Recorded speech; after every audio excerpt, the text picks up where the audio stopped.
Terungkap isi tas pengemis A. Kasihan A bikin penasaran, tetangga di Bogor ungkap fakta.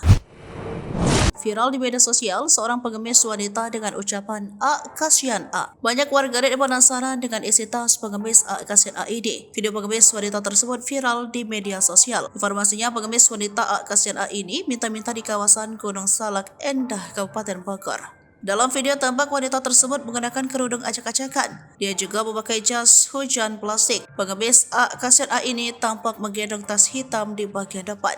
Sembari membawa baskom abu-abu, ia tersebut menyodorkan pengendara yang melintas. A. Kasihan A, ucapnya. Ucapan itu menjadi viral di media sosial karena adanya nada yang berbeda.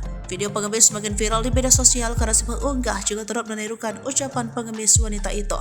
Bahkan saking viralnya, sound pengemis wanita ini sampai dijadikan backsound oleh banyak akun. Jika dilihat tasnya, banyak netizen curiga bahwa isinya ada uang. Warganet mengaku sebagai tetangga pengemis wanita membantah. Ia menyebut penghasilan pengemis ini hanya 100.000 per harinya.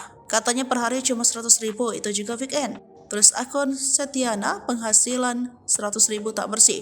Pengemis wanita tersebut harus mengeluarkan uang lagi untuk ongkos. Ojek 2 bolak-balik 70.000, jadi dia dapat 30.000 katanya. Banyak netizen yang tak percaya akan hal itu. Namun, Setriana meyakini bahwa pengemis wanita tersebut mengalami gangguan jiwa.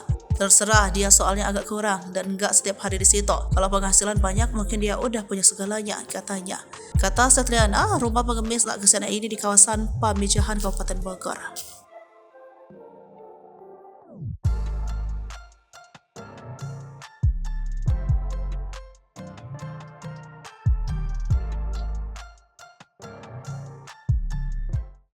Download Tribun X sekarang, menghadirkan lokal menjadi Indonesia.